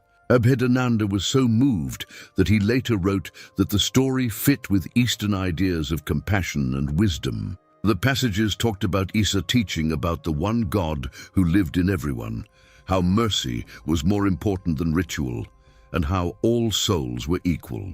These were the same ideas that would later become the main ideas of Jesus' sermons in the West. In the 1920s and 1930s, Russian mystic and painter Nicholas Roerich traveled through the Himalayas. He wrote down the same oral stories about Isa in his journals, with help from local lamas and nomads. The villagers talked about him as if he were real, not a myth or a rumor. The story of Isa was history to them. They said that he had studied with monks in the East, learned from them, and then taught them what he had learned. Roerich, who was very interested, called these stories radiant with spiritual power. He thought that Isa's journey was similar to the teachings of compassion that are a big part of Buddhism. He said that Isa's memory stayed with him like perfume in the mountains, and it was still there after thousands of years. More modern researchers joined the search as time went on. Some were archaeologists, some were linguists, and a few were theologians who were brave enough to question what the church taught. The question they had to answer was simple but very important. Did Jesus really live and learn in Asia? And if so, why didn't anyone ever tell the world? A divide grew among those who were brave enough to answer. Western scholars of the past called it a myth, a made-up story that linked Eastern wisdom to Christian faith. Others, however, said that there were too many coincidences to ignore. The philosophical congruence between the doctrines of Buddha and the teachings of Christ was indisputable. Love your enemies, bless those who curse you, and the kingdom of God is within you are all ideas that fit perfectly with Buddhist and Hindu ideas of compassion and self-realization. In the monasteries of Ladakh and Tibet, the story of Isa lived on, not in the fragile pages of parchment, but in songs, chants, and stories told around the fire. Monks didn't talk about him as an outsider. They talked about him as a brother who knew the eternal truth that was beyond all divisions. Some of them said that the old scrolls that talked about his life were still around, locked away in secret rooms of the Hemis monastery. They said access was limited because those writings were not meant to be read out of curiosity, but out of respect. They didn't think Isa was holy because of his miracles, but because of his heart. In the late 1900s, when Western journalists went to Hemis, they found that the monks didn't talk about Isa very much. But when asked in private, some would nod and agree with the story. One old monk told a researcher in 1978, "He was here. He came to us in peace. He learned. He was a teacher. Then he went back to his people. There were no more details. It was as if they were scared of what had happened before. People who owned the truth twisted it. There was a new wave of investigation in the 21st century. Researchers started to find more links, not just in oral traditions, but also in old texts found all over Asia, thanks to digital archives, DNA archaeology, and global communication. Obscure Tibetan manuscripts, Persian writings, and even local folklore from Nepal all mentioned a teacher from the West. Each piece looked small on its own, but when put together, they made a mosaic that pointed to one shared truth. Someone named Isa from Israel had once walked these roads. Some scholars, including Holger Kirsten, have posited that Jesus not only studied in India, but may have returned there following the crucifixion. His theory, while contentious, was based on linguistic, historical, and geographical evidence. Kirsten talked about how the teachings of Christ and Buddhist sutras are similar. He also talked about a tomb in Kashmir called Rosabal, which locals say belongs to Uz Asaf, a prophet who came from the west. It didn't matter if this was really Jesus or not. The fact that the story has been told across Asia, from Ladakh to Srinagar, shows that there is a collective memory that is too strong to be dismissed as coincidence. Tibetan monks, on the other hand, still spoke of Isa with quiet respect when modern travelers asked them about him. They said he was a being of universal compassion whose teachings went beyond doctrine. When asked why the church never accepted this truth, one monk said softly, "Because he belonged to everyone, not just one religion." Those words, which were recorded in a documentary in 2007, had the weight of centuries. Isa's presence was proof to the monks that divinity had no boundaries and that the wisdom of heaven could flow freely through any heart that wanted to know the truth. But Western academia was still divided. Many people didn't believe the stories because they thought they were based on folklore that had changed over time. But some people thought there was a deeper meaning, that the story of Isa was a hidden connection between the world's most important spiritual traditions. For decades, historians and archaeologists like Fida Hasnain from Kashmir have tried to figure out where this mysterious teacher went. He used old Persian chronicles, Indian temple records, and Buddhist scrolls for his research. Even though some people didn't agree with him, his findings strengthened the belief that generations of monks had held, that Jesus once sought wisdom in the East. It's not just the evidence that makes these modern testimonies stand out, it's also the emotion that goes along with it. People who went to Hemis said it felt strange and still, as if the stones remembered. The monks' chants, which echoed through the candlelit halls, seemed to tell a story that wouldn't go away. Their eyes told the story of a stranger who had walked their paths long ago and taught them not as a conqueror, but as a brother. Even without any documents, over the years, empires rose and fell and borders were drawn and redrawn. But in these far-off monasteries, the memory of Isa lived on, pure, unclaimed, and alive. People who came looking for proof often left with something much deeper, a quiet certainty that history had hidden more than it had shown. The lines between myth and truth got blurry. But one thing became clearer. The essence of the man called Jesus had mixed with the wisdom of the East. And that truth still breathed through the mountains of Tibet for hundreds of years. Explorers, scholars, monks, and seekers have been telling the same story, that Isa, the teacher of divine love, once walked among them. They did this through lost manuscripts and whispers that were brought back to life. Every time a new generation found him, they got one step closer to realizing that the light of truth doesn't belong to one land or faith. It moves freely with those who dare to remember. In the vast world of human faith and philosophy, there is a bridge that few people are brave enough to cross. It is a mirror where East meets West, where Jesus' message of love and mercy meets the Buddha's path of compassion and awakening. When you really look at what both men taught, the similarities don't just whisper, they sing in harmony across time, culture, and language. Both talked about changing from the inside out, breaking free from the chains of the ego, and opening the heart to something bigger than the self. Their words, though spoken in different places, had the same smell of divine truth, one that goes beyond temples, scriptures, and even religion itself. The Buddha, who lived hundreds of years before Christ, walked barefoot under the Bodhi tree and said that suffering comes from being attached to things and not knowing what they are. He said that the middle path is the way to freedom. This means being aware, not giving into or denying things. As he walked along the dusty roads of Galilee, Jesus talked about the kingdom of God as something within you rather than a far-off paradise. Both of these things pointed inward, calling people to wake up to their divine potential. Buddha talked about enlightenment, and Jesus talked about salvation. Both of these things meant a state in which the heart is clean and love is the essence of being. The words were different, but the meaning was the same, a call to go beyond illusion and back to truth.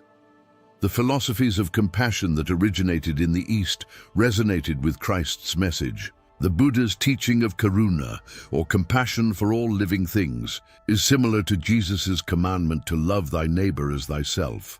Both men knew that to love without distinction is to live in line with divine reality.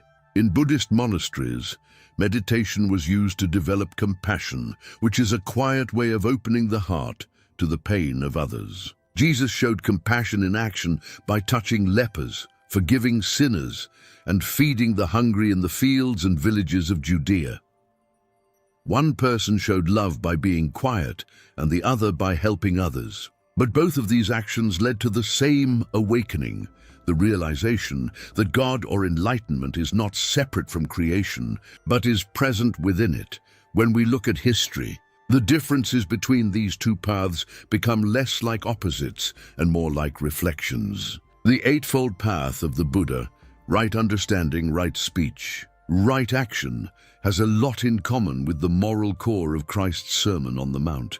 Both encourage people to follow the narrow path of righteousness, where their thoughts, words, and actions are in line with a higher truth. In both traditions, pride is the root of suffering, and humility is praised. The Buddha taught that the self is an illusion that must be transcended.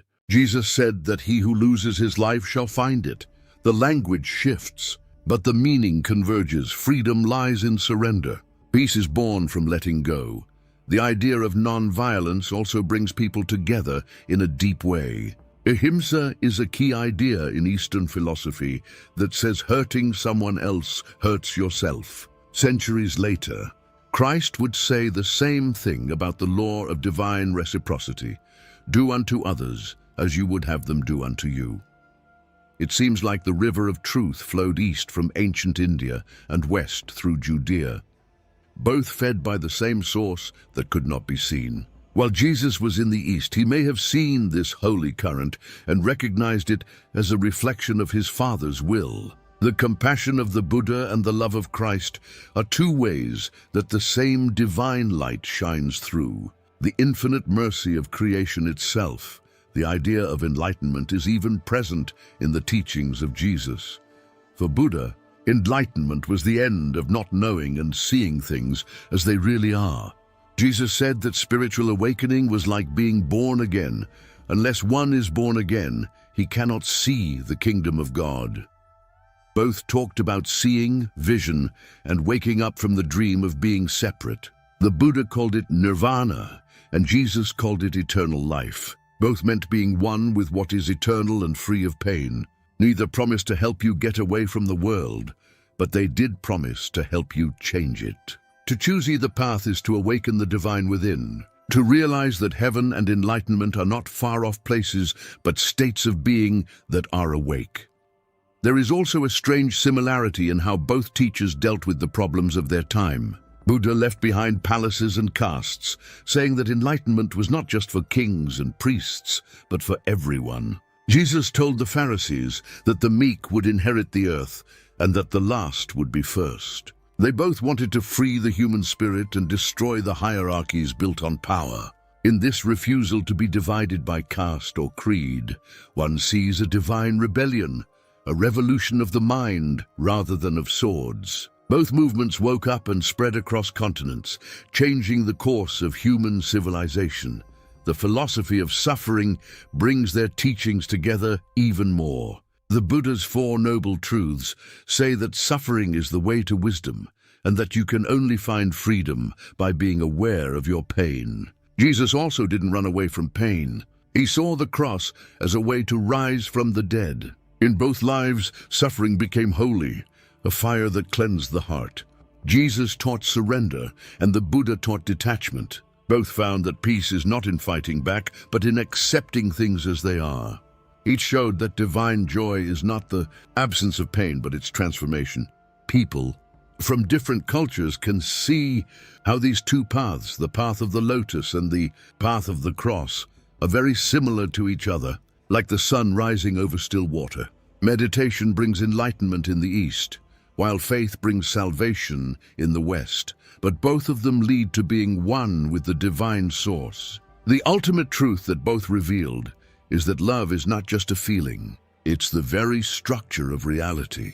Forgiveness, compassion, and awakening are not ideas. They are the breath of life. Both Dharma and the kingdom of God point to the same bright truth. The divine lives inside of us, and love makes the world whole.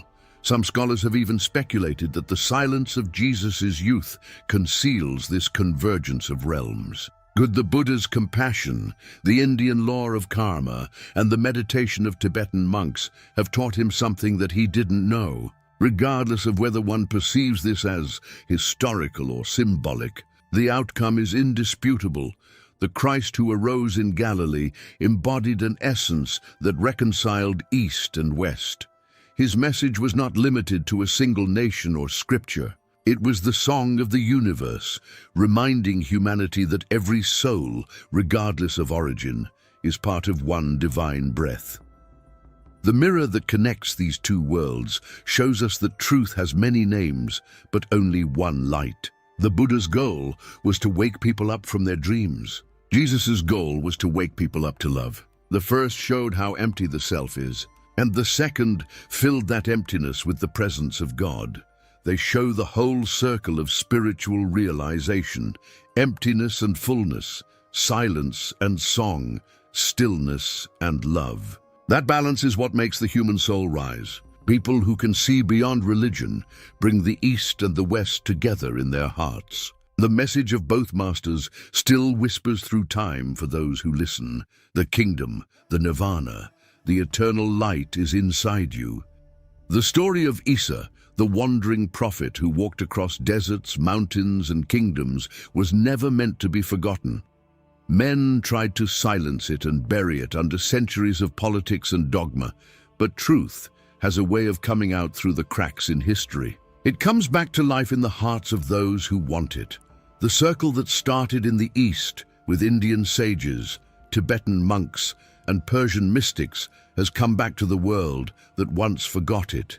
It comes back as a whisper in the wind, as the rediscovery of a unity that was buried under the walls of religion and empire.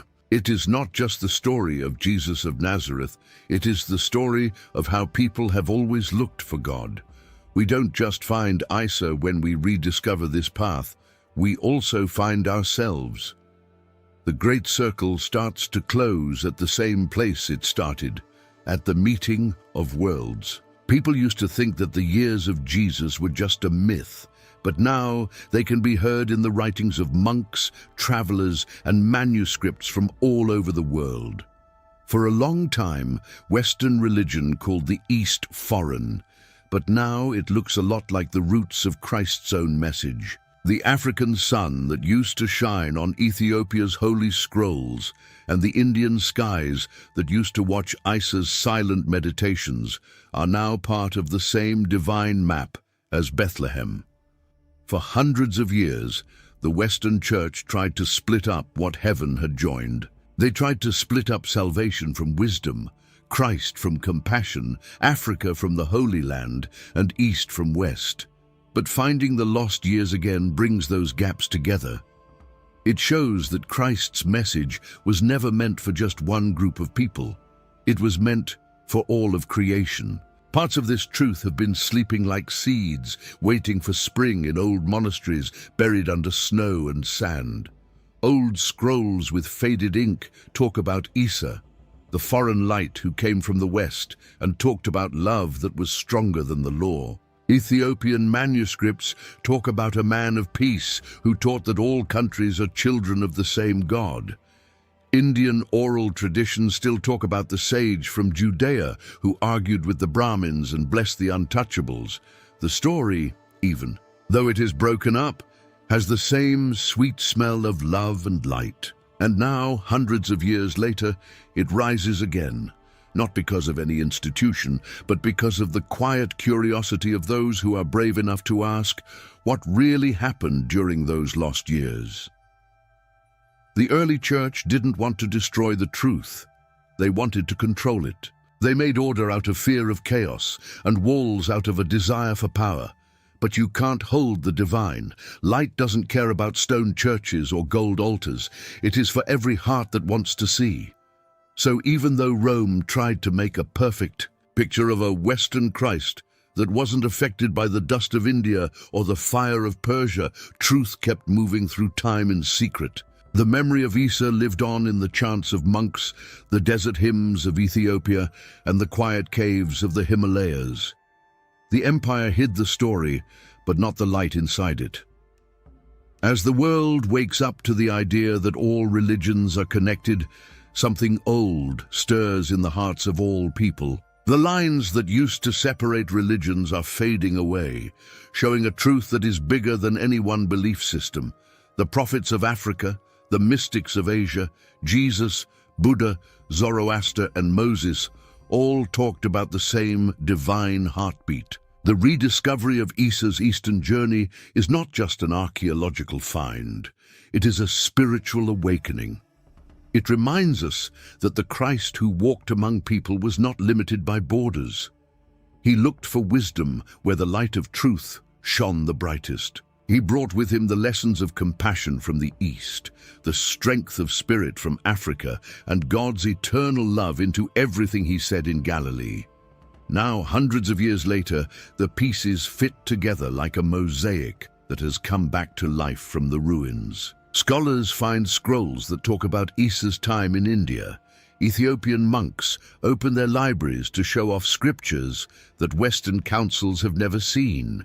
Archaeologists find signs of trade routes that link Judea to the East. At the same time, both mystics and historians start to think that Christ could have been shaped by many cultures. The lost story, which was once thought to be heresy, has now come back as harmony, a bridge across time that connects people and continents. It is not a threat to faith, it is its fulfillment. The same Jesus who healed people by touch and taught them to forgive also learned in silence under the Bodhi trees, talked to fire priests in Persia, and prayed by the rivers in Ethiopia. It wasn't the faith of just one group of people. It was the faith of everyone. Finding this truth again is also finding ourselves again. People have been divided by race, religion, and empire for a long time, but we are starting to remember that we were never separate. There is a divine circle that contains the East and the West, the light and the shadow, the known and the forgotten. When Jesus said, "You are the light of the world," he didn't mean one race, one church, or one country. He meant all of humanity's souls. And maybe that's why the church buried his Eastern story, because telling it would mean admitting that God speaks through every language, people, and land. But time itself is the last witness. What they silenced before now sings again in hearts that aren't afraid to look. This rebirth of hidden truth has a quiet strength. It is not proclaimed by thrones or trumpets, but rather by the subtle awakening of human conscience. People are starting to realize that compassion, forgiveness, and oneness are not just beliefs, they are universal laws. The Christ of the Ethiopian scrolls and the Isa of the Himalayan manuscripts both say the same thing that will last forever. Love without limits, live in peace with all of creation, and remember that the kingdom of God is within. This rediscovery doesn't take away from the Western faith. It makes it stronger. It reminds people that Christianity's roots go beyond Jerusalem and into the ground all over the world. And so the story ends where it began, with light. The whispers of Isa rise again, from the deserts of Egypt to the peaks of Tibet, from the libraries of Lalibela to the mountain monasteries of Ladakh. The truth they tried to hide isn't gone, it's just been waiting. The memory of the traveling Christ, teacher of nations, student of wisdom, messenger of unity, shines once more, like the dawn after a long night. Maybe it was never meant to stay hidden in the first place. Maybe the silence was part of the journey, a way to see if people could find the truth even when it was hidden by the stones of history.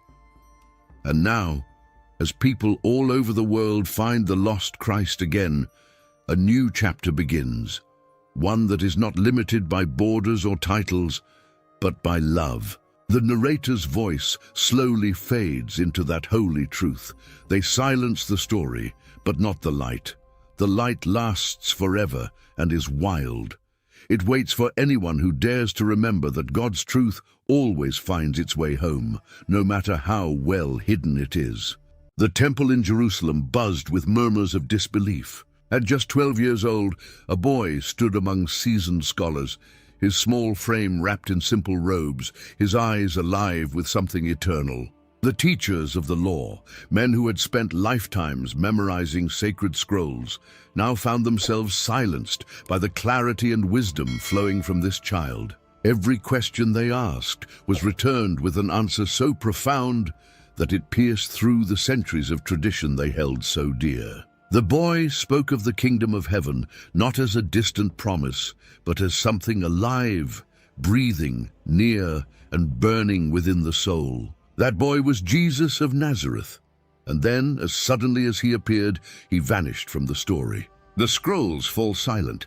The Gospel of Luke closes its chapter with these haunting words, "And he went down with them to Nazareth, and was subject unto them. After that, there is nothing." 18 long years disappear into the shadows of time. From 12 to 30, not a single word, not a single trace. The world is left staring into the void between those years, whispering the question that echoes through history. Where did he go? The Bible, so careful to describe his birth in Bethlehem, his flight to Egypt, his return to Galilee, and even his wisdom as a child, suddenly offers nothing. The narrative stops as if torn away deliberately, as if someone had sealed those years in silence. The carpenter's son becomes a man, but no one knows how. What happened to the boy who confounded scholars? Where did he learn the things he later revealed, teaching so vast that they reshaped the moral and spiritual landscape of the entire world? Imagine this as a cinematic moment. The camera pulling back from the temple's marble steps, the boy walking into the light, and then emptiness. A blank canvas stretching across 2 decades of history. The sands of time swallow his footprints. His name fades from every record. The silence becomes deafening. Some say he stayed in Nazareth, working quietly with his father Joseph, learning the ways of wood and stone, waiting for his appointed hour. Others sense something far more mysterious. Ancient whispers from the East, from India, from Persia, from the mountains of Tibet, tell stories of a radiant teacher, a holy man who came from the West. They called him Issa, a name uncannily close to Jesus. These accounts speak of a young man traveling across deserts and kingdoms, learning from sages and mystics, bringing divine wisdom wherever he went. But how could such a story vanish from the very book that defined him? Why would his most formative years, the time that shaped the man, the teacher, the Messiah, be hidden from the pages of history? Was it lost, or was it erased? Between the ages of 12 and 30 lies an unspoken chapter, a divine silence pregnant with meaning. It's as if heaven itself drew a veil over those years, leaving only traces in forgotten scrolls, Eastern manuscripts, and ancient oral traditions. And within that silence, perhaps, lies the key to understanding who Jesus truly was, not just as the Christ of Judea, but as the light that touched lands far beyond the borders of the Roman Empire. Every great mystery begins with an absence. And this one begins with 18 missing years. These are not just lost moments in time. They are the years that could reveal how the child of Nazareth became the teacher of humanity, the healer of souls, the one who spoke of compassion, forgiveness, and eternal life. The silence isn't empty. It's sacred, echoing like a heartbeat beneath history's noise. Visualize this moment, the desert wind sweeping over the hills of Galilee. A young man standing at the edge of the known world, looking eastward toward lands untouched by the gospel. His destiny calls him beyond maps, beyond the understanding of those around him. He walks not as a fugitive, but as one on a divine quest, a journey that the world was not yet ready to see. And so, we begin with that question, not of faith alone, but of discovery. What really happened to Jesus during those lost years? What truths lie buried beneath the silence that the church never spoke of? Before we uncover this divine mystery, make sure to subscribe and help us reach 10,000 subscribers.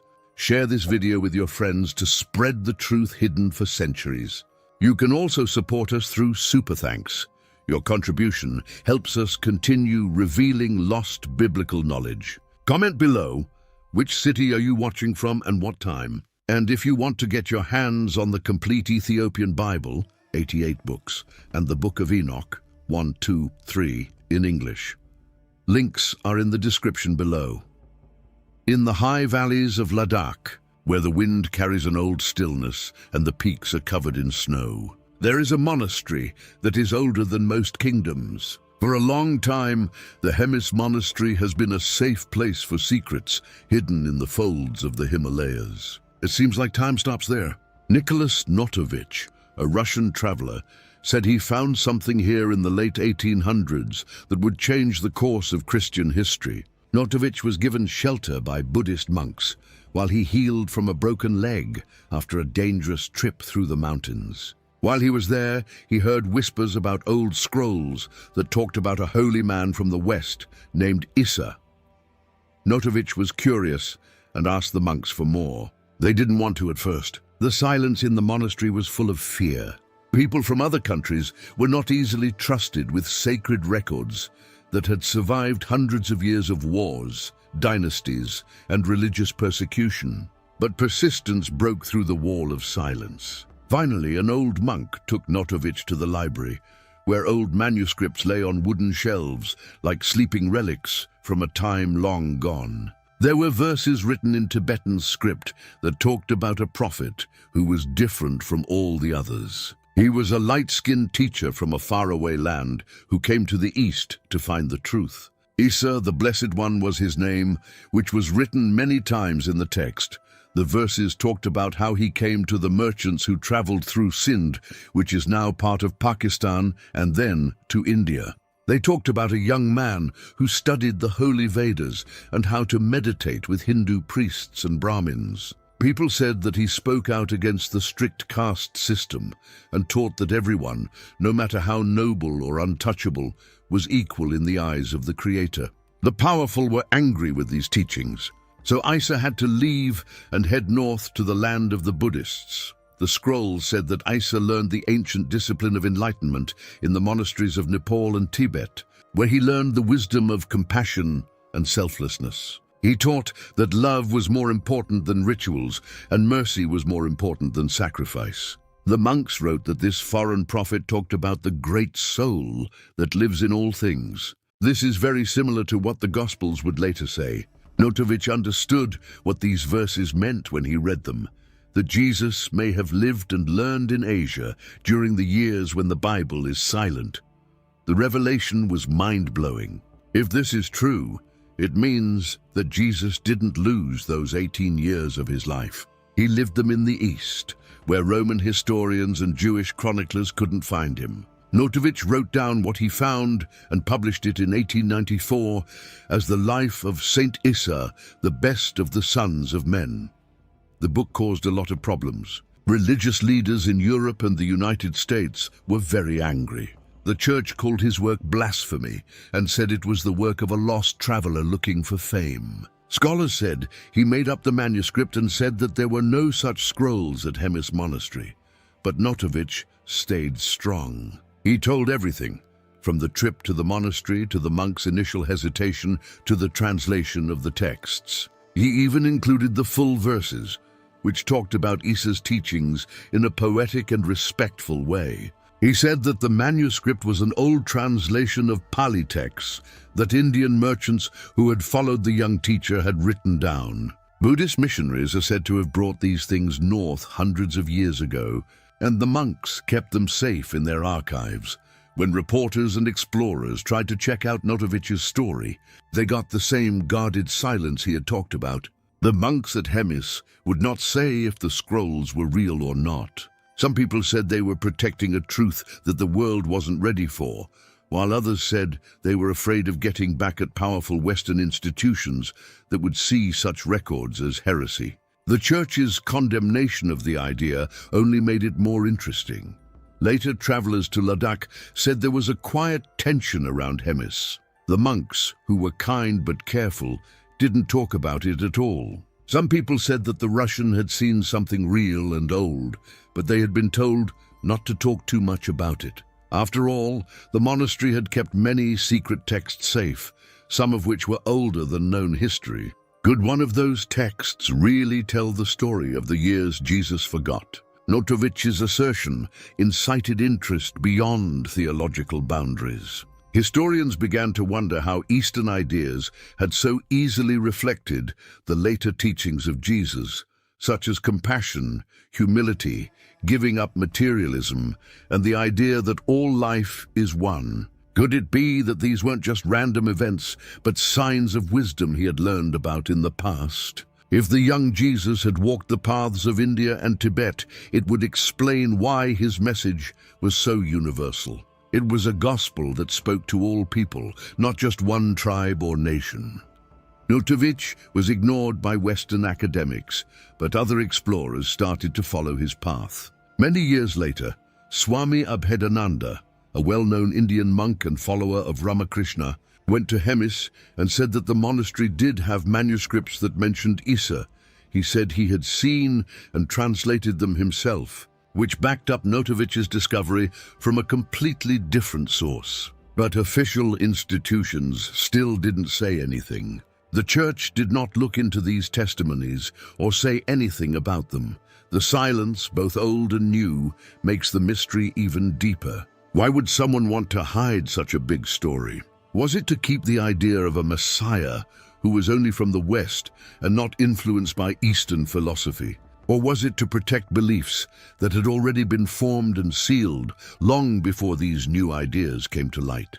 The more you learn about the past, the more you realize that spiritual exchange between the East and the West was not only possible, but also necessary. Scholars, traders, and seekers traveled the Silk Road all the time, bringing ideas as easily as they brought goods.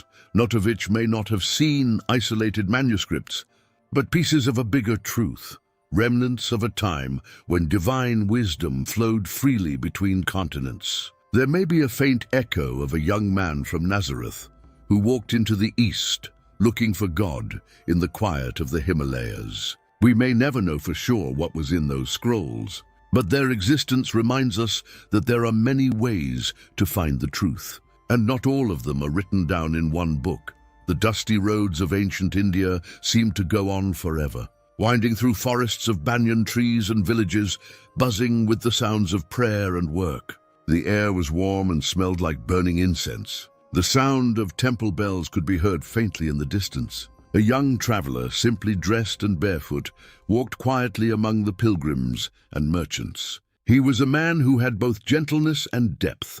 His eyes showed that he was wise beyond his years, and even though he spoke with an accent that made him sound foreign, his kindness and humility made him welcome wherever he went.